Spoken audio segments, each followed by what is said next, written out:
है और जाने वाले पर सिर पीटता है, वो ब्राह्मण नहीं हो सकता है। रमई अज्य वैनमी, जो आर्य वचन में रमन करता है, जिसको ये श्रेष्ठतम वचन पता है कि जो आता है वो जाता ही है, आने वाला जाएगा ही, ये जिसको पता है वो ब्राह्मण होता है। तस प्राण, बेन्द्रिय, तेन्द्रिय, चौरेन्द्रिय, पंचेंद्रिय, पृथ्वी का है, आप का है, तेव का है, वायु का है, वनस्पति का है, स्थावर, इनकी जो 3 करण 3 योग से हिंसा नहीं करता है वो ब्राह्मण है।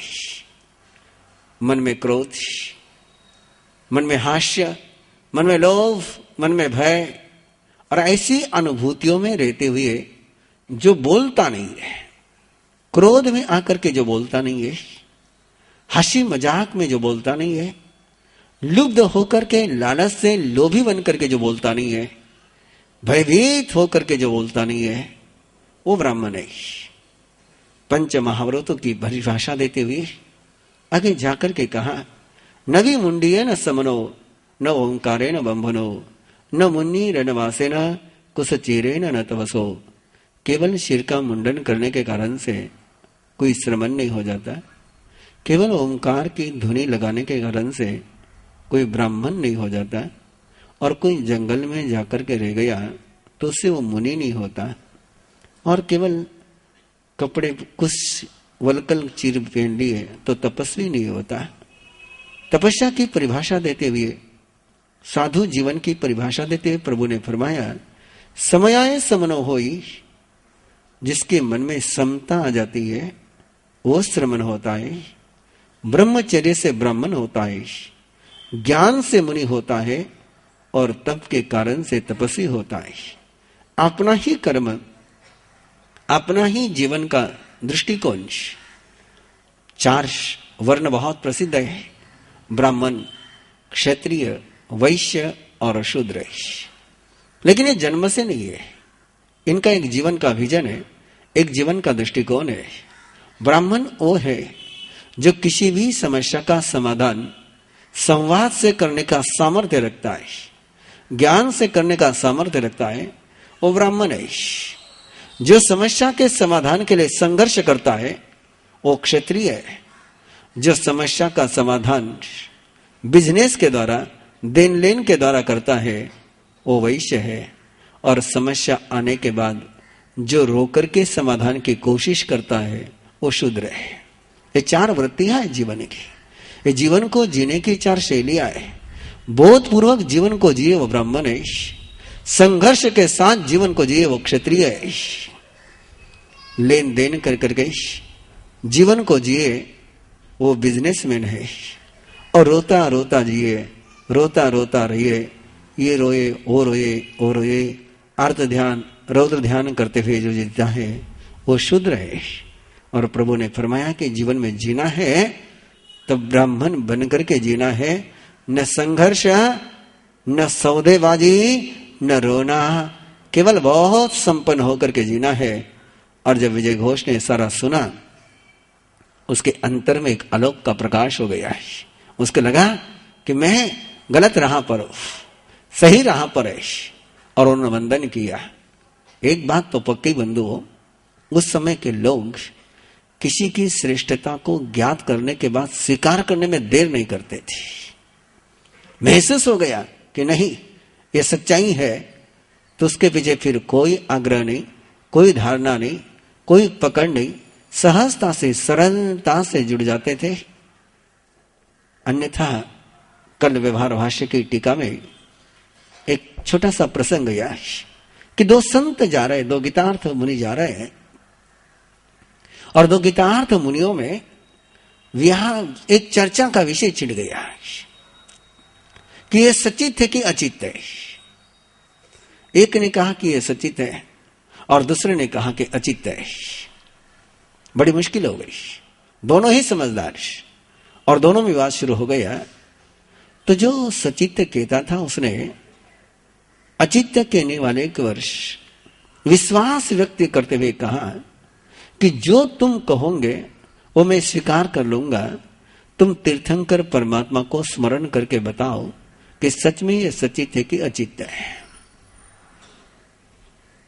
और जैसे उस गीतार्थ के सामने सवाल पहुंचा कि परमात्मा को स्मरण करके कहना है, उस गीतार्थ ने अपने अंतर्मन में चिंतन किया, नहीं, मैं तीर्थंकर के साथ चलना नहीं कर सकता हूं, मैं संघ के साथ चलना नहीं कर सकता हूं।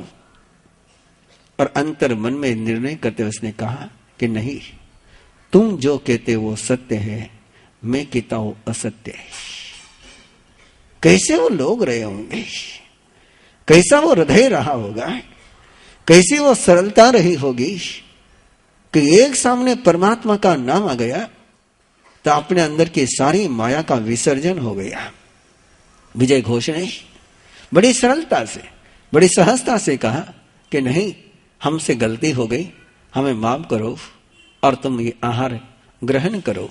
सच में तुम ही जानकार हो, तुम ही तिरन तारन के जहाज हो, तुम ही स्वयं का उद्धार कर सकते हो, तुम भी दूसरों का भी उद्धार कर सकते हो, और तुम्हें आहार देकर के मैं धन्य हो जाऊंगा। तब जय घोष ने कहा, मैं कोई गोत्री के लिए नहीं आया हूं, मैं कोई भिक्षा के लिए नहीं आया हूं। मैं भी बहुत बार कहता हूं चेन्नई वालों को, कोई महाराष्ट्र में गोत्री नहीं मिलती थी इसलिए यहां नहीं आए,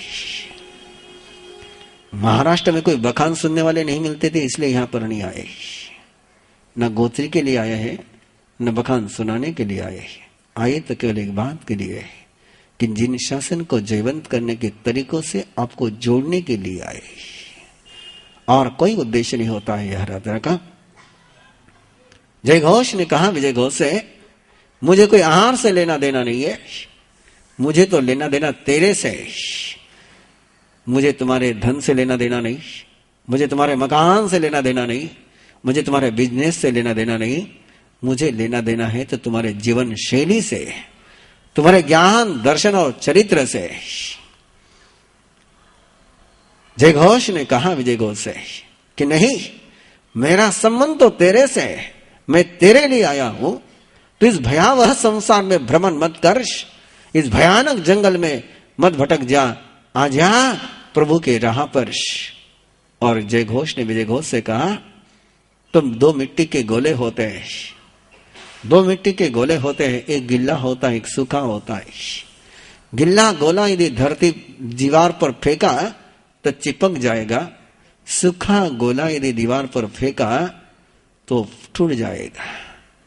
वैसे ही जीवन जीने की दो शैलियां है, एक तो गीला होकर के जियो, एक सूखा होकर के जियो, एक आसक्त होकर के जियो, एक गृद्ध होकर के जियो, एक पकड़ करके जियो, एक जकड़ करके जियो, ये मेरा, ये मेरा, ये मेरा, पकड़ करके रखो उसको, और इस पकड़ने में ही चिपक जाते हैं।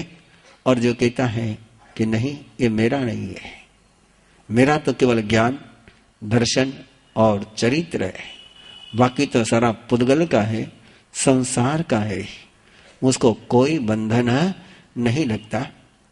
जय घोष जिस उद्देश्य आया था विजय घोष के आंगन में, अपने भाई के आंगन में जिस उद्देश्य के साथ आया था, उसका उद्देश्य पूरा हुआ और विजय घोष भी दीक्षित होकर के मोक्ष में पहुंचे।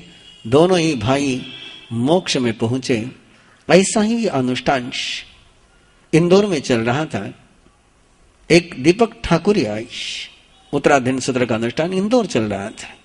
दीपक ठाकुरिया दादावाड़ी के ट्रस्टी, घर में गृह मंदिर, लेकिन शुरू से वो मेरा कोई परिचय नहीं था, मैंने कभी नाम भी नहीं पूछा, मैंने 84 के बाद नाम पता चला मुझे। तो वो आते रहे, हर कार्यक्रम में जुड़ते रहे, और मुझे 5 साल के बाद पता चला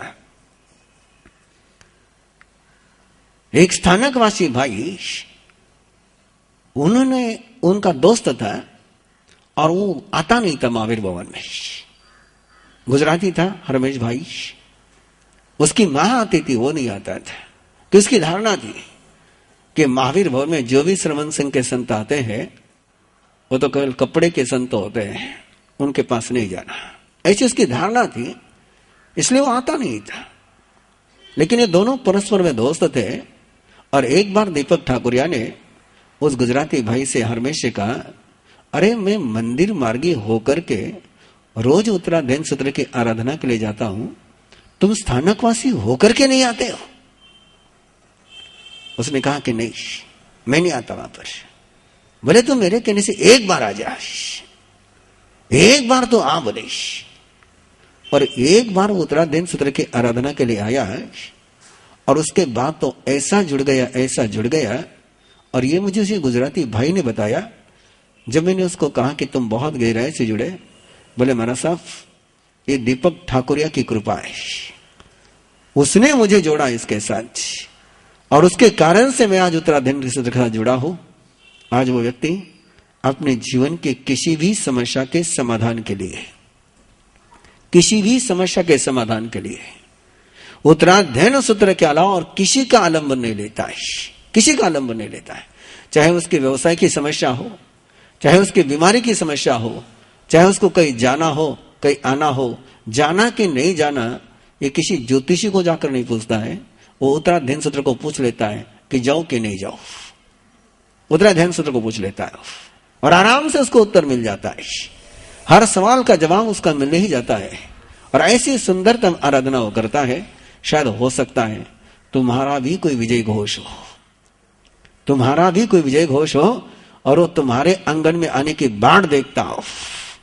बनो जय घोष, जय घोष बनकर के अपने विजय घोष के आंगन में पहुंचो।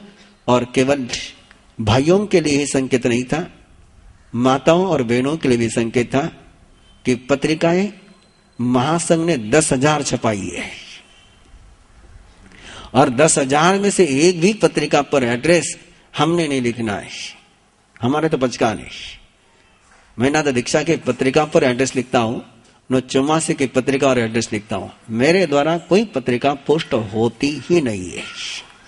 ये 10,000 पत्रिकाएं भी बाहर भेजने के लिए नहीं छपी है, ये 10,000 पत्रिकाएं छपी है तो केवल चेन्नई के लिए छपी है, केवल चेन्नई के लिए। और इसके पोस्टमैन आपको बनना है, इसके टिकट आप बनोगे और पहुंचाओगे उस मंजिल पर जिनके लिए आप पहुंचा सकते हो। चेन्नई में पहुंचानी है, चाहे वो तेरापंथी हो, चाहे वो मंदिर मार्गी हो, चाहे वो दिगंबर हो, चाहे वो स्थानकवासी हो, चाहे वो ज्ञान गच्छ का हो, चाहे जय गच्छ का हो, चाहे और किसी गच्छ का हो, लेकिन सारे ही जिन शासन के हैं। उत्तराधीन सूत्र किसी गच्छ का नहीं है, उत्तराधीन सूत्र तो जिन शासन का है। और यहां जो बुलाया जा रहा है, कोई प्रवीण ऋषि की वंदना करने के लिए नहीं बुलाया जा रहा है, कोई आचार्य श्री आनंद ऋषि का जयकारा लगाने के लिए बुलाया जा रहा है, न श्रवण संघ का जयकारा लगाने के लिए बुलाया जा रहा है। यहां तो बुलाया जा रहा है तो केवल केवल एकमात्र परमात्मा के निर्वाण कल्याण के देशना की आराधना करने के लिए बुलाया जा रहा है। और ऐसा आमंत्रण आपको देना है, जम करके देना है, और ऐसा देना है, ऐसा देना है। 10,000 पत्रिकाएं है, एक एक घर में एक एक व्यक्ति के पास पत्रिका आपको पहुंचानी है, संतों से लेनी है और आपको पहुंचानी है, बिल्कुल प्रेम से पहुंचानी है, आस्था के साथ पहुंचानी है। कहते बंधु भक्ति से पुकारो तो भगवान चले आते हैं, भक्ति से पुकारो तो भगवान चले आते हैं। और तुम भक्ति से पुकारोगे तो क्या तुम्हारे विजय घोष नहीं आएंगे क्या? तुम एक बार भक्ति से बुलाओ तो सही, आस्था से बुलाओ तो सही, श्रद्धा से बुलाओ तो सही। मैं देख रहा हूं कि शायद आज कुछ लोग आपके बुलावे पर आए हैं, जो आपके बुलावे पर आए हैं, जिन्होंने उनको बुलाया है उनको भी धन्यवाद, और जिनके बुलावे पर वे आए हैं आने वाले को भी धन्यवाद। वे भी आज पत्रिका लेकर के जाए और 10-10 लोगों तक पत्रिका पहुंचानी है। आइए 26वां अध्याय, एक ऐसा अनूठा अध्याय है, एक ऐसी अनुत्तर देशना है परमात्मा प्रभु महावीर की। परमात्मा प्रभु महावीर बड़ी सुंदरतम बात, बड़ी अनूठी बात, बहुत गजब की बात। पहली गाथा का उच्चारण कर लीजिए मेरे साथ। समायारी पवखामी सव दुख विमोखनी जम चरितारम निगम तिन्ना संसार सागरम। ऐसी समाचारी कहूंगा, ऐसी समाचारी कहूंगा कि जो सारे दुखों से मुक्त कराने वाली है। जिस समाचारी का आचरण कर करके जिनके अंतर की गांठ खुल गई, वे संसार सागर से तिर गए। समाचारी केवल कर्म के दुख से मुक्त कराने वाली नहीं, तो सभी प्रकार के दुखों से मुक्त कराने वाली। परमात्मा प्रभु महावीर ने दो व्यवस्थाएं दी है, दो अनुष्ठान दिए, दो साधनाएं दी है। पहली साधना दी स्वयं के साथ कैसे रहना, स्वयं के साथ कैसे जीना, स्वयं के साथ कैसे व्यवहार करना, उसको कहते चरित्र, उसको कहते चरित्र। और दूसरी साधना दी बंधु, यदि तुम स्वयं के साथ जीने की कला नहीं सीख सकते हो, स्वयं की आत्मा को नहीं जान सकते हो, स्वयं की आत्मा को नहीं पहचान सकते हो, तो दुनिया के साथ कैसे रहना सीख जाओ। दुनिया के साथ कैसे रहना, दूसरों के साथ कैसे रहना, ये भी सीख गए तो भी दुखों से मुक्त हो जाएंगे। ये परमात्मा का विधान है। चरित्र है स्वयं के साथ जीना, और समाचारी है दूसरों के साथ जीना। और दूसरों के साथ जीने के केवल 10 नियम दिए, केवल 10 साधनाएं दी, केवल 10 सूत्र दिए। इन 10 सूत्रों का पालन संसार में कहीं पर भी आप करोगे, कहीं पर भी करोगे, चाहे घर में करो, चाहे कंपनी में करो, चाहे फैक्ट्री में करो, चाहे समाज में करो, चाहे संस्था में करो, कहीं पर भी करो। इन 10 सूत्रों की पालना यदि कहीं पर होती है तो वहां कोई प्रॉब्लम क्रिएट नहीं हो सकता है, कोई समस्या निर्माण नहीं हो सकती है। 10 समाचारी की बात मूल अध्याय में चलने के पहले पहली समाचारी है अवश्य ही अवश्य ही। और मैं सारी समाचारी का संदर्भ कि आपने सारी समाचारियों को एक बाड़े में बंद कर रखा है कि समाचारी किसके लिए है? साधुओं के लिए। जयकारा हो आपका। पंगत में चारों बैठे है, पंगत में चारों बैठे रहे, श्रावक भी बैठा है, श्राविका भी बैठी है, साधु भी बैठी है और साध्वी भी बैठी है, और परमात्मा परोस रहे हैं। तो उस समय केवल साधुओं को परोसेंगे, श्रावक और श्राविकाओं को क्या भूखा रखेंगे क्या? नहीं। समाचारी सबके लिए 12 प्रकार की परिषद के बीच में दी हुई देशना है। कोई एक प्रकार की सभा के बीच में दी हुई देशना नहीं है, कोई साधुओं के सभा के बीच दी हुई देशना नहीं है। और 12 प्रकार की परिषद जहां पर उपस्थित हो, वहां पर कोई प्रवचन कर रहा हो, वहां पर कोई समझा रहा हो, और 12 में से केवल एक को समझाता रह जाए तो 11 वहां बोर होंगे कि ठीक रहेंगे? तो सबके लिए समाचारी है। आओ आपके संदर्भ में इसका अर्थ बहुत अच्छी तरह से समझो। पहली समाचारी अवश्य ही अवश्य ही अवश्य ही।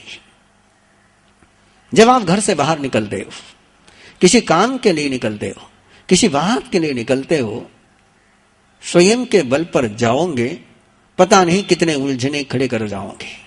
और यदि आपने घर में अपने घर को, अपने घर के बुजुर्गों को, घर वालों को कहा कि मैं अवश्य ही आवश्यक काम के लिए जा रहा हूं, अनुज्ञा लेकर के गए, घर के अनुमोदन लेकर के गए, जिस समय जिसका अनुमोदन लेकर के आप जाते हैं उसका पुण्य का बल साथ में लेकर के जाते हैं, उसके शुभ वाइब्रेशन साथ में लेकर के जाते हैं, उसके मंगल वाइब्रेशन साथ में लेकर के जाते हैं। और जब बिना पूछे घर के बाहर निकल जाते हो तो घर का कोई पुण्य का संबंध, कोई पॉजिटिव वाइब्रेशन साथ में नहीं चलते हैं।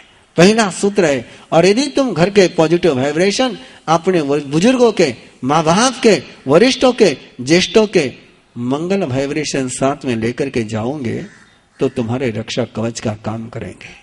जो सैनिक सेनापति की आज्ञा लेकर के बाहर जाता है, सेनापति की जिम्मेदारी हो जाती है कि उस सैनिक की वो सुरक्षा भी करे, पोषण भी करे और उसको सुरक्षित रखे। ऐसा ही पहला सूत्र है अवश्य ही अवश्य ही अवश्य ही। दूसरा सूत्र है समाचारी का निश्चय ही निश्चय ही निश्चय ही। जब बाहर से घर में आते हो तब बाहर का सारा कचरा बाहर ही छोड़ो, बाहर के सारे टेंशन बाहर ही छोड़ो, बाहर के जूते बाहर ही छोड़ो, बाहर का कचरा लेकर के घर में मत आओ, बाहर के उलझने लेकर के घर में मत आओ। एक पल के लिए अपने घर के आंगन में रुको, दरवाजे में रुको, परमात्मा को याद करो, परमेति शरणम पवज्जामि के साथ कहो निश्चय ही निश्चय ही निश्चय ही। मेरे साथ जितने नेगेटिव वाइब्रेशन है उन सबको मैं छोड़ करके मेरे घर में प्रवेश करता हूं। मेरे साथ जो भी कहां कहां जाते हैं हम लोग, और पता नहीं कहां कहां भटकते हुए कौन क्या क्या डालते ही रहता है आप पर।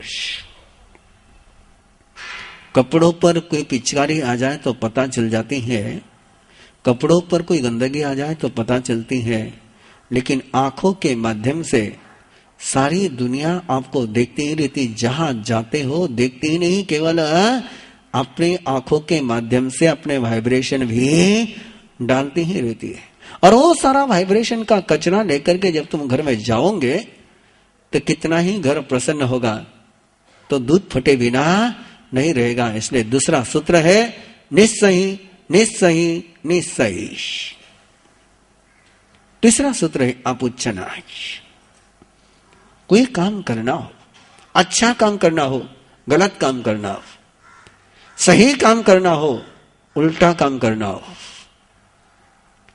घर वालों को पसंद आने वाला काम करना हो, ना पसंद आने वाला काम करना हो, कोई भी काम करना हो, एक सोच दिमाग में से निकाल दीजिए कि घर वाले आज्ञा नहीं देंगे। यदि घर वालों को मैं बताऊंगा तो वे कुछ न कुछ रुड़ा डालेंगे ही डालेंगे। नहीं, कभी नहीं। बिना पूछे कुछ नहीं करना, अपुच्छना। पूछना ही पूछना बड़ों को। जिन्होंने बड़ों को पूछ करके कदम उठाया उनका कदम कभी रास्ते से भटकता नहीं। जिन्होंने बिना पूछा कदम उठाया वे भटके बिना कभी रहते नहीं। बंधुओं, दो नाम अपने अंतर मन में उभारो, एक है मरीचि और एक है मेघ कुमार। एक है मरीचि और एक है मेघ कुमार। मरीचि ने कोई घर जाने का निर्णय नहीं लिया था, मरीचि ने कोई संसार में जाने का निर्णय नहीं लिया था। मरीचि ने तो इतना ही सोचा था कि मैं घर भी नहीं जाऊंगा और इस समाचारी में भी नहीं रहूंगा, मैं दूसरी समाचारी बनाऊंगा। ये निर्णय उसने किया। ये निर्णय की क्रियान्विति करने के पहले यदि वो परमात्मा और ऋषभदेव के चरणों में पहुंचता और उनसे कहता कि मैं ऐसा करने के लिए जा रहा हूं, तो भटक सकता क्या? मेघ कुमार रात भर नींद न आने के कारण से परेशान हो गया है और उस परेशानी में तय करता है कि जैसे सूर्योदय होगा परमात्मा का वेश, परमात्मा को अपना घर बहुत बढ़िया है। ये निर्णय हो गया उसका कि नहीं, मुझे आप साधु जीवन में नहीं रहना है। अब साधु जीवन में नहीं रहने का निर्णय ये सही निर्णय की गलत निर्णय, लेकिन गलत निर्णय भी उसने परमात्मा को बिना बताए क्रियान्वित नहीं किया। वो परमात्मा के पास गया, ये कहने के लिए गया कि मैं साधुपना छोड़ना चाहता हूं, लेकिन परमात्मा ने उसको जो संभाल लिया तो मेघ कुमार फिर बिगड़ नहीं सका है। यदि वो परमात्मा को बिना बताए चले जाता तो क्या परमात्मा उसको पकड़ने के लिए जाते? क्या कभी नहीं जाते, कभी नहीं जाते। नरेंद्र भूति गौतम को भेजते, किसी को नहीं भेजते। परमात्मा जानते थे, परमात्मा को ज्ञात था कि मेघ कुमार के मन में क्या आ रहा है, लेकिन उन्होंने मेघ कुमार को बुलाया नहीं। वरदान तभी दिए जाते हैं जब सामने वाला दामन फैलाता है। बिना दामन फैलाए वरदान कभी दिए नहीं जाते। जब हम पूछने जाते हैं तो वरदानों के लिए दामन फैलता है तो वरदान मिलते हैं। इसलिए बिना पूछे कोई काम, कोई निर्णय कभी मत करो। दूसरा है, चौथा है परिपूछना। स्वयं के लिए करना हो तब भी पूछना, दूसरों के लिए करना हो तब भी पूछना है। पहला अर्थ परिपूछना का कि दूसरे के लिए कोई करना हो तो पूछना, और एक अर्थ है परिपूछना का जिस काम के लिए एक बार घर वालों ने मना करी उस काम को वापस पूछ लेना। शायद हो सकता है उस समय मूड नहीं होगा, शायद हो सकता है, ध्यान में रखा बात को ध्यान से सुनना, बिल्कुल पक्की बात को ध्यान में सुनना। हो सकता है कि उस समय करने का सही समय नहीं था, इसलिए मना करियो। वापस पूछूंगा, सही समय आया होगा तो आज्ञा मिल जाएगी। बड़ी पूछना का मीनिंग बहुत गहरा है कि जरूरी नहीं कि एक बार मना की शायद हो सकता है कि उनकी अंतर चेतना को, उनके अंतर मन को, उनकी भगवत चेतना को उस समय वो काम करने का शुभ फल नहीं होगा, सिद्ध फल नहीं होगा, इसलिए उन्होंने उस समय मना करी। दूसरी समय में यदि पूछूंगा और ये काम का मंगल समय आया होगा तो जरूर मुझे आज्ञा मिलेगी। ऐसा जिंदगी में बहुत बार हुआ है, बहुत बार हुआ है। अब गुरुदेव के साथ के सारे पन्ने आपके साथ खोले नहीं जा सकते हैं, लेकिन ऐसा बहुत बार हुआ है कि गुरुदेव ने पहली बार मना किया और थोड़ी देर के बाद पूछा तो आज्ञा मिल गई। ऐसा भी एक प्रसंग है बंधु। गुरुदेव के पास मैं खड़ा था, एक भाई आया, उसने कहा गुरुदेव माथा बहुत दुखता है। गुरुदेव ने कहा इस तीर्थंकर के नाम की माला गिनी। और उसके बाद में दूसरा भाई आया, उसने कहा कि माथा बहुत दुखता है गुरुदेव। बोले मैं क्या डॉक्टर हूं क्या? और मैं हैरान कि पहले वाले ने पूछा कि माथा दुखता है तो उसको माला बता दी, और दूसरे ने पूछा कि माथा दुखता है तो कहते मैं क्या डॉक्टर हूं क्या? कारण जो सिद्ध पुरुष होते हैं वो तुम्हारे शब्दों को नहीं सुनते, वो तुम्हारे वाइब्रेशन को महसूस करते हैं। पहले वाले ने जब पूछा तो अवभाव से पूछा होगा, श्रद्धा के साथ पूछा होगा, एक आस्था के साथ पूछा होगा तो उसको उत्तर मिल गया। और दूसरे ने जब पूछा होगा तो देखा देखी पूछा होगा, देखता तो क्या होता है। और जो इस भाव के साथ पूछेगा उसको सिद्ध पुरुष की तरफ से उत्तर यही मिलेगा कि मैं क्या डॉक्टर हूं क्या? और ऐसा होता, ऐसे मैंने बहुत देखे, इतने देखे प्रसंग कि एक ने पूछा तो उसको कह देना ये कर, दूसरे ने पूछा तो कहना जा मरने वाला। और उस समय वो सोचता कि पक्षपात कर रहे, नहीं, वो पक्षपात नहीं है। इसलिए पढ़ी पूछना का एक मीनिंग ये भी है कि शायद हो सकता है कि पहली बार जब पूछा हो उस समय उस काम करने का समय नहीं होगा। अब यदि पूछूंगा समय आया होगा तो आज्ञा मिल जाएगी। पंचमी छंदना नाम, कुछ भी मिल जाए बंधु, कुछ भी मिल जाए, बड़ों को नैवेद्य बताए बिना कभी ग्रहण मत करना है। बड़ा सुंदर शब्द दे रहा हूं मैं आपको, कुछ भी मिल जाए। जैसे देवता को नैवेद्य बताए बिना भोजन ग्रहण नहीं किया जाता है, वैसे जब भी तुम्हें कुछ भी मिले, धन मिले, सत्ता मिले, कोई मौका मिले, उसको पहले देव गुरु धर्म के चरणों में समर्पण जरूर कर देना, जरूर कर देना। इसीलिए गौतम निधि का कार्यक्रम शुरू किया है कि छंदना जो मिला है उसमें से कुछ न कुछ मेरे गौतम स्वामी को, देव गुरु धर्म को मैं चढ़ाऊंगा। जो चढ़ा करके लेते हैं वो चढ़ जाते हैं, बिना चढ़ाए जो लेते हैं वो गिर जाते हैं। पंचमी छंदना नाम, जो मिला उसके लिए पहले बड़ों को धामना। छठा है इच्छा करो, किसी से कोई मदद लेनी हो, किसी से सहयोग लेना हो, किसी से किसी प्रकार की मदद मांगनी हो तो कैसे मांगनी, किसी से काम कराना हो तो कैसे कराना, ये कर दे, नहीं, करने की इच्छा होगी तो भी नहीं करेगा। और यदि कहा, यदि आपकी मंगल भावना हो, आपके मन में शुभ भावना हो और मुझे मेरे लिए इतना सा काम करने की आप इच्छा रखते हो तो इतना सा काम मेरा आपकी इच्छा से कर दोगे क्या?